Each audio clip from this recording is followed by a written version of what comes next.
बिहार में जब से नई सरकार बनी है, सम्राट चौधरी की सरकार बनी है, तब से एक छटपटाहट है नई सरकार की कि वो नीतीश 2.0 सरकार न बन जाए। वो सुशासन बाबू की छवि से किस तरीके से बाहर निकले, ये भी एक बड़ी चुनौती है। एक वजह है कि आजकल बिहार की फिजाओं में एक जुमला तैरता हुआ दिख रहा है, और वो जुमला है कि मारेंगे गोली कपाड़ में अगर गुंडागर्दी किए बिहार में। अब ये एक जुमला हो सकता है, लेकिन इसके पीछे की सोच को समझिएगा, क्योंकि सम्राट मॉडल अब उस ढर्रे पर चल रहा है। दूसरे जुमले की बात मैं करूंगा कि भाई गोली चलाओगे तो गोली खाओगे। यानी कि कुल मिलाकर के अब ये सारे जुमले जो हैं वो ये बताने के लिए काफी है कि सम्राट चौधरी अब नीतीश 2.0 से बाहर निकलना चाहते हैं। उनके सामने चुनौती है कि बीजेपी के जो कोर कैडर है, जो सम्राट चौधरी के सामने ये चुनौती है, और दूसरा जो संघ के एक बड़े धड़े के साथ जुड़े हुए लोग हैं, उनको कैसे संतुष्ट किया जाए। शायद यही वजह है कि अब साफ साफ निर्देश देते हुए नजर आते हैं सम्राट चौधरी अपने अधिकारियों को, अपने पुलिस महकमे के अधिकारियों को। मीटिंग करते हैं, मुख्य सचिव मौजूद होते हैं, डीजीपी मौजूद होते हैं, पुलिस के आला अधिकारी मौजूद होते हैं उसमें, और मीटिंग में साफ साफ कहा जाता है कि जो अपराधी हैं उनको माला पहनाने की रीति खत्म कीजिए, अब उन पर माला चढ़ाने का वक्त आ चुका है। यानी साफ साफ संदेश कि अपराधियों के खिलाफ, यानी क्राइम के खिलाफ, जो कि नीतीश सरकार का जो CCC का फंडा रहा था कि क्राइम, करप्शन और कम्युनिज्म, उससे बाहर निकल करके काम करना है।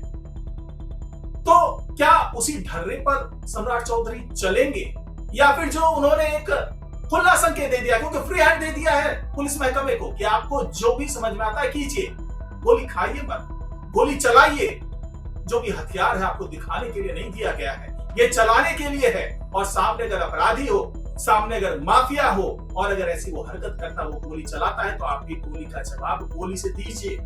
तो ऐसा एक नैरेटिव सेट करने की कोशिश सम्राट चौधरी की तरफ से, और ये मजबूरी भी है, क्योंकि अगर उनको नीतीश सरकार की छवि से बाहर निकलना, क्योंकि बार बार ये कहा जा रहा था सम्राट चौधरी की जब सरकार बनने वाली थी, सम्राट चौधरी जब मुख्यमंत्री बनने वाले थे, तो खुद सम्राट चौधरी ने भी कहा, जेडीयू के बड़े नेताओं ने भी कहा कि सारी जो व्यवस्थाएं हैं, जो सारा सरकार है, वो सरकार भी चलेगी नीतीश कुमार के मार्गदर्शन में, नीतीश कुमार के हिसाब से। और यहीं से थोड़ी सी नाराजगी देखी जा रही थी बीजेपी के जो कोर वोटर्स हैं, या फिर कह लें कि कोर कैडर है, या यूं कहें कि जो संघ के तमाम लोग जुड़े हुए पुराने लोग हैं, वो चाहते थे कि अगर सरकार बदले और पहली बार अगर मौका मिला है बीजेपी को, तो इसका फायदा बीजेपी को उठाना चाहिए।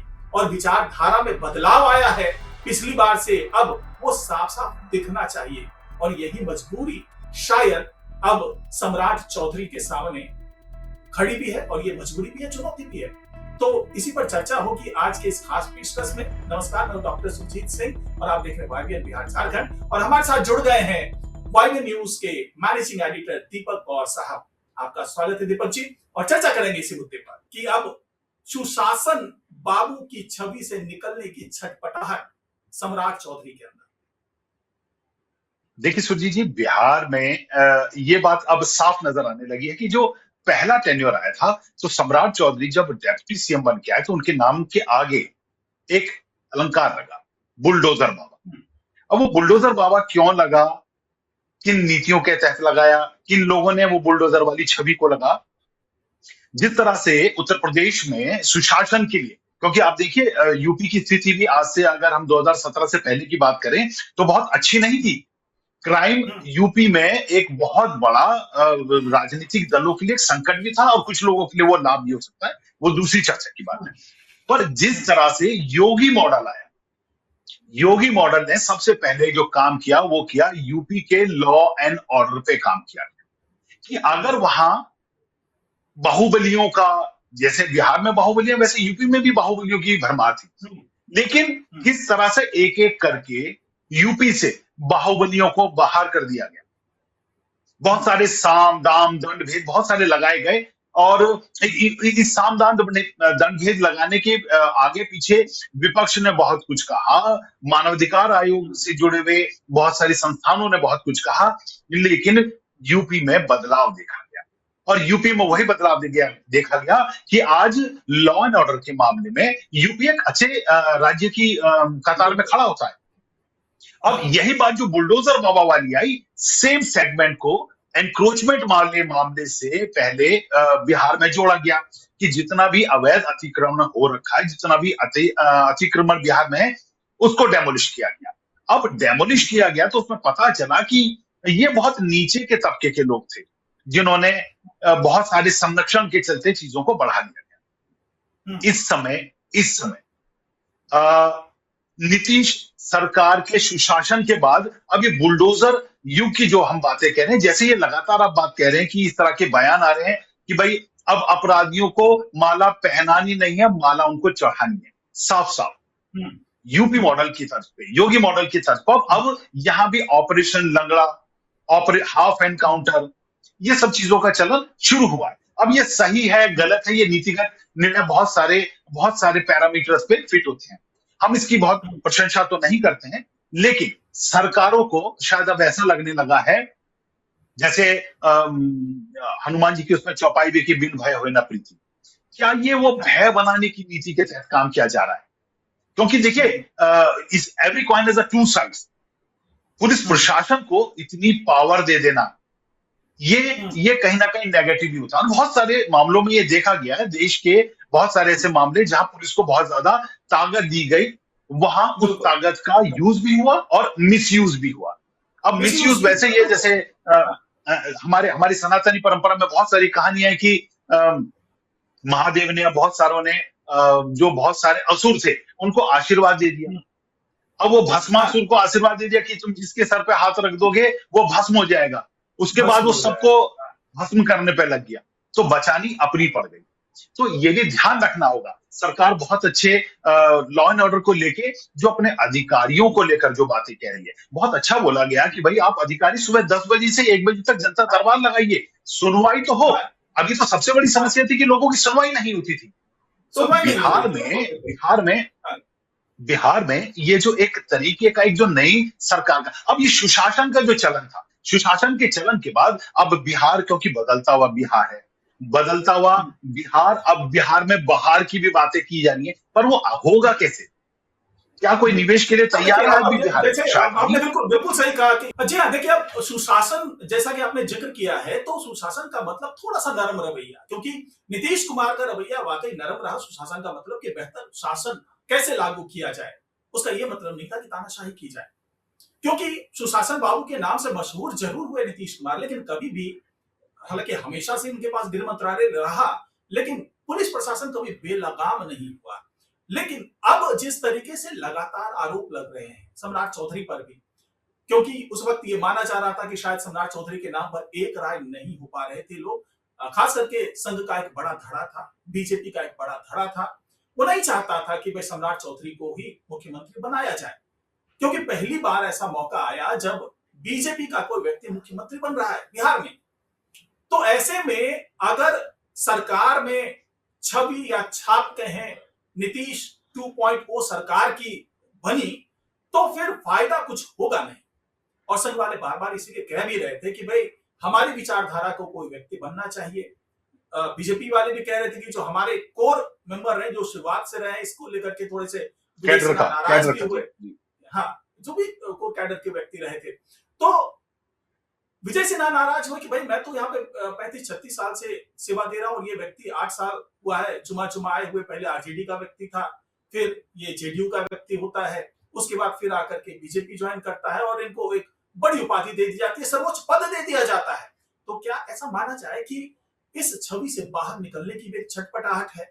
सम्राट चौधरी ये साबित करना चाहते हैं कि जी हाँ, मैं उसी विचारधारा का हूं, मैं बीजेपी की विचारधारा का हूं, संघ की विचारधारा का हूं, और जिस तरीके से योगी अपने यहाँ काम कर रहे हैं उस विचारधारा को लेकर के, वैसा ही काम मैं करूंगा और किसी की सुनूंगा नहीं। जिस तरीके से वो मीटिंग बुलाते हैं, डीएम साहब होते हैं, मुख्य सचिव होते हैं, डीजी साहब होते हैं, सब लोग होते हैं, और पुलिस के तमाम वरिष्ठ वहां पे अधिकारी मौजूद होते हैं, और सबके बीच में उन्होंने कहा कि देखो ये लटकाओ और भटकाओ वाली नीति चलेगी नहीं, आपको हर हाल में जनता को उनकी समस्या का समाधान देना पड़ेगा। और खासतौर से जिस तरीके से पुलिस महकमे को साफ साफ खुला, मतलब कहते खुली छूट दे देना, बता देना कि भैया आपको जहां भी जरूरत पड़े आप कार्रवाई कीजिए, गोली खा करके आपको नहीं आना है। अगर सामने से गोली चलती है तो गोली का जवाब गोली से देना होगा आपको। तो ये एक तरीके से बड़ा संदेश सम्राट चौधरी की तरफ से कि भाई अब टॉलरेंस बिल्कुल नहीं, यानी जीरो टॉलरेंस पर काम करेंगे, और यही जीरो टॉलरेंस जो पुलिस महकमा है उसको भी लेकर के चलना होगा। किसी भी तरीके से ना माफिया से दबना है, ना अपराधियों से दबना है, बल्कि गोली का जवाब गोली से देना। इसलिए शायद कहा जा रहा है कि गोली चलाओगी तो गोली खाना भी पड़ेगा। तो क्या ऐसा ही मानना चाहिए कि ये छवि बदलने की एक जद्दोजहद है? देखिए देखिए, ये बिल्कुल दो, आपने बिल्कुल बात सही कही है। ये दो कारण से, एक तो यह है कि ये कैडर से अब कमांडर वाली भूमिका में भी आना चाहते हैं लगातार, कि अब दिल्ली से सरकार नहीं चल रही है, सरकार मैं यहां बैठ के चला रहा हूं। जो लगातार अपोजिशन जिसपे बात कर रहा था कि भाई अब बीजेपी का अगर सीएम बन गया तो दिल्ली से सरकार चलेगी, तो पहली बात यह है कि उन पर ये बहुत बड़ा एक दबाव भी है। दबाव इस चीज का कि भाई इनके फैसले, बिहार के फैसले अब दिल्ली नहीं लेगी, यहां से बैठ के मैं लूंगा और मैं तय करूंगा कि अब बिहार कैसे आगे बढ़ेगा। बिल्कुल सही बात है कि केंद्र अगर रहेगी, सहायक भूमिका में रहेगी, तो बिहार में बाहर संभव है, क्योंकि बिना केंद्र की मदद के बिहार में बाहर संभव। पहली तो यह क्योंकि उन्हें भी छवि बनानी है, दूसरी मजबूरी भी है। पहला है कि उनके साथ मजबूती है और दूसरा उनके साथ है कि एक मजबूरी भी है। बिहार का राजस्व पूरी तरह से खाली है, वो खाली राजस्व भरा कैसे जा सकता है, ये बहुत बड़ा संकट है। और सियासी गलियारों से लेके आम आदमी की जमीन तक अब समय सबसे बड़ा सवाल भी है। राजस्व कैसे आएगा? बहुत सी योजनाएं होनी है, बहुत सी योजनाओं पर वहां पैसा लग चुका है। जब जिस सरकार को अपने राज्य में पेंशन के लिए और वेतन के लिए पैसा देने के लिए अगर आरबीआई से कर्ज लेना पड़ रहा हो, तो वहां की वित्तीय स्थिति का, वहां का राजकीय जो खजाना है उसकी स्थिति का आकलन एक आम आदमी बड़े अच्छे से कर सकता है। अब ये भरेगा कैसे? इसके भरने का बिहार में एकमात्र एक उद्देश्य है, अगर यहाँ कानून का राज चले। कानून का राज चलेगा तो लोग इन्वेस्ट कर पाएंगे, इन्वेस्ट करेंगे तो इन्वेस्टर आएंगे, इन्वेस्टर आएगा तो इंडस्ट्री आएगी, इंडस्ट्री आएगा तो लोग इंटरेस्ट लेंगे, इंटरेस्ट लेंगे तो रिवर्स माइग्रेशन होगा, रिवर्स माइग्रेशन होगा तो हो सकता है जो इकोनॉमी का पहिया एक चक्र से चलता है, वो इकोनॉमी में पैसे का जो पहिया है वो यहाँ बिहार में भी अच्छे से घूम पाए। और अगर किसी आदमी को अभी भी भाई दिल्ली बिहार, मतलब दिल्ली से कोई भी अपनी कॉर्पोरेट की नौकरी छोड़ के, या किसी भी वो वहां मजदूरी कर रहा है, वहां की नौकरी छोड़ के वो इस बलबूते नहीं आ जाएगा कि जी मेरे गांव के पास में एक फैक्ट्री में वहां काम कर लूंगा, क्योंकि उसे अभी भी ये डर है वो फैक्ट्री चलेगी कितने दिन। रंगदारी के चलते उसने, आज किसी आदमी ने साहस करके किसी पॉलिटिकल बैकग्राउंड की सपोर्ट से, किसी भी तरह के सपोर्ट से उसने वहां इंडस्ट्री लगा तो ली, पर वो इंडस्ट्री कितने दिन सस्टेन हो पाएगी? उसके लिए क्या है? कानून का राज चाहिए। और देखिए बिल्कुल प्रत्यक्ष उदाहरण है, यूपी में देखिए, यूपी में बहुत सारी बातें हो रही हैं, बहुत सारे काम हो रहे हैं, इन्वेस्टर लाए तो जा रहे हैं, ऑन पेपर तो बहुत सारी चीजें दिख रही, और यूपी में बदलाव भी दिखा है। ये बदलाव तभी संभव है जब लॉ एंड ऑर्डर अपने प्रचंड स्वरूप में लोगों पे नजर आए। अब प्रचंड स्वरूप का मतलब ये है कि बिल्कुल बिल्कुल बिल्कुल, लेकिन यहाँ भी निश्चित होकर के आएंगे ना। बिल्कुल बिल्कुल, लेकिन यहाँ सरकारों को बहुत सजग भी होना होगा, क्योंकि ये जो पावर होती है, ये पावर को संभाल के रख पाना अपने आप में एक बड़ी दुविधा का भी होता है। पावर किसी के पास अगर उससे संभली नहीं, तो उसका जो गलत तरीका होता है उस पर भी ध्यान देना होगा। तो सरकार बहुत, मतलब सरकार ये बयान तो दे रही है कि आप ओपन हाथ, मतलब काम करने के लिए पूरी छूट भी दे रही है, साफ साफ, इनसे साफ लहजे में तो शायद यूपी के योगी आदित्यनाथ ही बोलते हुए नजर आते थे, ऐसा और कोई दूसरा सीएम तो नहीं बना। पर सम्राट चौधरी अब दोबारा से जो बुलडोजर बाबा कहा जाता था उसे चरितार्थ करने में आ रहे हैं कि भाई अब बिहार में भी अपराधियों के लिए, खासकर अगर बिहार में रहना है तो आम आदमी बन के रहिए। अगर आप बाहुबली, अपराधी, माफिया, गैंगस्टर या किसी भी अनैतिक काम से जुड़े हुए हैं, तो या तो बिहार से बाहर निकल जाइए, या फिर आप पर माला चढ़ेंगे नहीं, आप पे चढ़ाई जाए। साफ साफ सत्य। क्योंकि जिस तरीके से साफ साफ कहा सम्राट चौधरी ने कि भाई जो निर्देश दिया, खास तौर से डीजीपी साहब को निर्देश देते हैं कि भाई 48 घंटे के अंदर गिरफ्तारी तो होनी चाहिए। कोई भी बड़ा अगर क्राइम होता है 48 घंटे में आप गिरफ्तारी कीजिए और 12 से 13 दिन के अंदर पूरा मामला निपटाइए। क्योंकि एक तरफ किरकिरी हो चुकी है सम्राट चौधरी की, जब वो गृह मंत्री थे और वो डिप्टी सीएम के पोस्ट पे थे, तभी उन्हीं दिनों पटना में नीट छात्रा का मामला चला था और उसको लेकर के खूब किरकिरी हुई, क्योंकि उस वक्त भी ऐसा ही कहा था सम्राट चौधरी ने कि जीरो टॉलरेंस है और हम किसी भी अपराधी को बख्शेंगे नहीं, और अपराध कोई कर रहा है तो या तो अपराध छोड़ दे या फिर बिहार छोड़ दे। उस वक्त भी ऐसा ही स्टेटमेंट दिया था सम्राट चौधरी ने। लेकिन होता क्या है, पटना नीट की छात्रा को इंसाफ आज तक नहीं मिल पाया। उस वक्त जो स्थानीय पुलिस थी उसने लापरवाही की, उस पर तमाम आरोप लगे। उसके बाद इंट्रोड्यूस किया जाता है एसटीएफ को, एसआईटी टीम गठित होती है और वो भी कोई इंसाफ नहीं दिला पाती है। उसके बाद सीआईडी को ये मामला सौंपा जाता है, उसके बाद सीबीआई तक मौका जाता है, ये मामला सौंपा जाता है, उनको मौका मिलता है सीबीआई को, लेकिन अभी तक इंसाफ नहीं मिल पाता है और इसको लेकर के खूब किरकिरी होती है। यहां तक कि छात्रा के जो परिजन है, उसकी मां है, उनके पिताजी, उन्होंने साफ साफ कहा कि सरकार तो चाहती ही नहीं है न्याय दिलाना। तो इस तरह के आरोप लगने के बाद जिस तरीके से गृह मंत्री के तौर पर सम्राट चौधरी की छवि धूमिल हुई, तो उस छवि से निकलने की भी बड़ी चुनौती है। और खास तौर से अब जिस तरीके से यहाँ पर एक महिलाओं का वोट बैंक, बड़ा वोट बैंक रहा है नीतीश कुमार के लिए, एनडीए की सरकार के लिए रहा है, और खास तौर से जो सुशासन की बात की जाती है और जंगल राज से निकल करके सामने आने की बात होती है, और जिस तरीके से चुनाव के दौरान जंगल राज का बड़ा मुद्दा छाया हुआ था, तो उस जंगल राज का मतलब ये था कि उस दौर में ना तो महिलाएं सुरक्षित थी और उस दौर में अपहरण कांड खूब चला हुआ था। वो बिल्कुल अपहरण जो है वो उद्योग का रूप लेने लगा था। तो उस छवि से कहीं ना कहीं तुलना होने लगी थी। तेजस्वी यादव हैं या विपक्ष के लोग हैं, वो कहने लगे थे कि भाई जिस तरीके से अपराधी बेलगाम हो रहे हैं और आप हमारे बारे में कहते थे कि हम जंगल राज कायम हमने किया था। तो उस छवि से भी निकलने की चुनौती यही वजह है कि महिलाओं के लिए उन्होंने अभया ब्रिगेड बना दिया और पहली ही कैबिनेट की मीटिंग में 67 करोड़ रुपए आवंटित कर दिए, केवल और केवल इसलिए कि पुलिस दीदी को स्कूटी दी जाए और अभया ब्रिगेड के जो दूसरे पुलिसकर्मी हैं उनको तमाम मोटरसाइकिल मुहैया कराया जाए। और साफ तौर से इस बार की मीटिंग जो हुई उसमें कह दिया गया है कि किसी भी तरीके से मंचलों को बख्शा नहीं जाएगा। जो सौदे हैं, जो अक्सर ये देखा जाता है कि लड़कियों के साथ छेड़छाड़ की घटनाएं आती, महिलाओं के साथ छेड़छाड़ की घटना आती है, तो उसको बख्शा नहीं जाएगा। तो उसके पीछे भी शायद सोच यही है कि अगर महिलाएं सुरक्षित है तो कानून व्यवस्था, क्योंकि सबसे संवेदनशील मामला जो होता है महिलाओं के प्रति जो अपराध होता है उसे माना गया, और अगर महिलाएं सुरक्षित है, महिलाएं निर्भीक होकर के सड़कों पर निकल रही है, तो ये माना जाता है कि उस राज्य की जो कानून व्यवस्था, जो शांति व्यवस्था है, वो चाक चौबंद है, बहुत अच्छी है। और यही वजह है कि एक बड़ा वोट बैंक नीतीश कुमार को अक्सर मिलता रहा है महिलाओं के माध्यम से, और ऐसी ही छवि शायद सम्राट चौधरी भी बनाना चाह रहे हैं कि भाई महिलाएं सुरक्षित है हमारे राज्य में, सुरक्षित है हमारे राज्य में। जी लेकिन जी सुरजीत, लेकिन लेकिन सरकार के इस पूरे जो पूरा एक इन्होंने एक एटमॉस्फेयर क्रिएट किया है, उसमें दो बड़ी चुनौतियां। पहली बड़ी चुनौती विपक्ष का एक आरोप कि आप इन छोटे मोटे गैंगस्टर्स को, बदमाशों को मार रहे हो, लेकिन AK-47 लहराने वालों का क्या? बहुत सारे इस तरह के आरोप सरकार पर लग रहे हैं। दूसरा, बड़ा आम आदमी को ये चीजें इतनी पैशनेट नहीं करती जो छोटी छोटी चीजें पैशनेट करती है। अभी आपने नीट छात्रा वाला मामला उठाया, इसमें बिहार सरकार का एक बहुत बड़ा फेलियर सामने आया है। बिहार सरकार एक छात्रा की मृत्यु कैसे हुई, इसके बहुत सारे एविडेंस थे। अब या तो ये ऐसा है कि ये बहुत ज्यादा एक मामला, इसको बहुत उछाल दिया गया और बेसिक उसमें कुछ नहीं था। लेकिन सरकार, देखिए होता क्या है राजनीति में, परसेप्शन से नैरेटिव बनते हैं, और नैरेटिव जो है वो पूरा माहौल बनाते हैं। मुद्दे, ये सब चीजें गौण होती हैं। एक परसेप्शन बनाया जाता है, परसेप्शन बनाकर उसका नैरेटिव बनाया जाता है, और कहीं ना कहीं विपक्ष या जो कुछ एक संस्थाएं थी, उन्होंने वो नैरेटिव ऐसा बना दिया जिसमें ये साबित कर दिया गया कि सरकार फेल की हुई।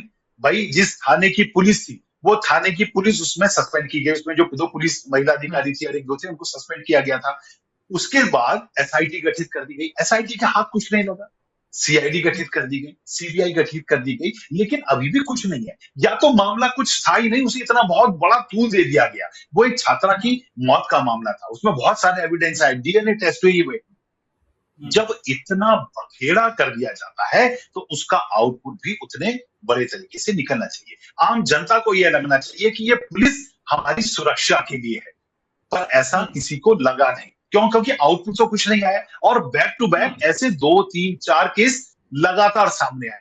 हुआ क्या किसी मामले में भी कुछ बड़ा आया। अगर पप्पू यादव की ही बात करें, पप्पू यादव जो कांग्रेस के भी उनको पार्टी निर्दलीय कांग्रेस सांसद पार्टी है का पूर्णिया बोले से, या हाँ। सांसद है निर्दलीय पुणे से, सांसद, तो वो हाँ। जिस तरह से वो एज ए एविडेंस पुलिस को देते रहे कि भाई ये लड़की है, ये ऐसा करती है, ये ऐसा करती है। अगर सम्राट चौधरी को सही में वो बुलडोजर एक्शन वाला या बुलडोजर छवि वाला वो नेता बनना है या उस तरह का अपना प्रशासन चलाना है, शासन प्रशासन पे उस तरह की ग्रिपिंग रखनी है, तो सवाल नहीं उठने चाहिए। और सवाल सुशासन के लिए नहीं उठने चाहिए कि भाई इनके सुशासन में इतने छेद हैं। अगर जो छेद है उनको समय रहते भरा जाए, अपनी खामियों को समय रहते बहुत तेजी से भरा जाए। और नहीं तो ये केवल एक ब्रांड इमेज बिल्डिंग का एक कॉन्सेप्ट नजर आएगा, जिसमें हाई फाई बयान देकर एक नैरेटिव बनाने की कोशिश की जाएगी या एक परसेप्शन के थ्रू एक ऐसा माहौल बनाने की कोशिश की जाएगी। ये भी एक रणनीति का एक चरण ही हो सकता है, जिसमें हाँ, एक बिल्कुल, ऐसा बिल्कुल। माहौल बनाया हाँ, जाए कि बिहार में अब अपराधियों की शामल। आपने हमने हाँ, हमने उत्तर प्रदेश में साफ देखा है कि हमने सुरजीत बिल्कुल। जी हमने उत्तर प्रदेश में साफ देखा है कि ऐसा माहौल बना दिया गया था उत्तर प्रदेश में कि लोग तख्ती लेके अपने वीडियो वायरल कर रहे थे, मैं सरेंडर करने जा रहा हूं थाने में, देख लें मेरा एनकाउंटर ना हो जाए। और वो ये अपने हाथों में तख्तियां लेके वो जेल के बाहर खड़े हो गए, जी मेरा सरेंडर है, मुझे डायरेक्ट जेल में डाल दो। थानों में पहुंच गए अपने वीडियो बना के 4 लोगों के कैमरे लेके। ये वो डर था। क्या सम्राट चौधरी ऐसा डर बनाना चाह रहे हैं? तो जो भी है, सरकार की अपनी नीति बहुत साफ होनी चाहिए, उनका एजेंडा साफ होना चाहिए, और जिस मिशन के तहत सरकार आगे चल रही है उसका फुलफिलमेंट होना चाहिए। वो अपने इति तक पहुंचे, वो अपनी डेस्टिनी तक पहुंचे, रादर देन की केवल ये एक जुमलेबाजी और ये बयानबाजी या इस तक सीमित ना रह जाए, क्योंकि बिहार को इस समय सही में एक सख्त लॉ एंड ऑर्डर की जरूरत है। हाँ, देखिए, अब जैसे पिछले दिनों देखने को भी मिला है, पिछले 1-2 दिन की घटना की बात कर लें, चाहे भागलपुर के सुल्तानगंज में जो हत्याकांड होता है, कृष्णभूषण की हत्या कर दी जाती है, उसके आरोपी को 12 घंटे के अंदर रामधनी यादव को एनकाउंटर में मार दिया जाता है। हालांकि सवाल उठ रहे उस एनकाउंटर पर भी, ये कहा जा रहा है कि शायद पहले उसे पकड़ा गया, उसके बाद जानबूझ करके गोली मारी गई। रामधनी यादव की बात हो रही, उसके बाद फिर घटना आती है सिवान की, जहां पर जो बीजेपी के ही एक नेता है मनोज, एमएलसी जो उनके थे। भांजे की हत्या कर दी जाती है रोड रेज में। और उस मामले में भी दनादन कार्रवाई होती है, हाफ एनकाउंटर होता है, और उस मामले में छोटू यादव नाम का एक अपराधी संलिप्त होता है, उसके दोनों पैर में गोली मार दी जाती है, हाफ एनकाउंटर किया जाता है। अब सवाल ये उठने लगा कि एक तरफ तो जो विपक्ष है वो बार बार ये दावा कर रहा है कि भाई यहाँ भी जंगल राज है, यहाँ भी अपराधी बेलगाम हो रहे हैं, लेकिन जब एनकाउंटर होता है तो एक खास समुदाय का व्यक्ति ही उस एनकाउंटर में सामने आता है। हालात ऐसे हो जाते हैं कि विपक्ष को ये जवाब देना मुश्किल हो जाता है कि खास समुदाय का व्यक्ति क्यों सारे एनकाउंटर में सामने आ रहा है। तो उस पे भी कहा जाता है कि भैया देखिए, अपराध और अपराधियों की कोई जात नहीं होती है, और अगर जानबूझ करके नैरेटिव सेट करने की कोशिश की जा रही है सरकार की तरफ से, तो इसका हम विरोध करते हैं। क्योंकि ये भी माना जाता है कि अगर हम विपक्ष की बात करें और खासतौर से आरजेडी की बात करें, तो उसका एक बड़ा वोट बैंक यादव समुदाय है। ये मानी हुई बात है, 70 से 80% जो वोटर हैं यादव समुदाय के, वो इनको वोट देते रहे। तो ऐसे में क्या ये माना जाए कि पुलिस भी समुदाय देख करके गोली चला रही है?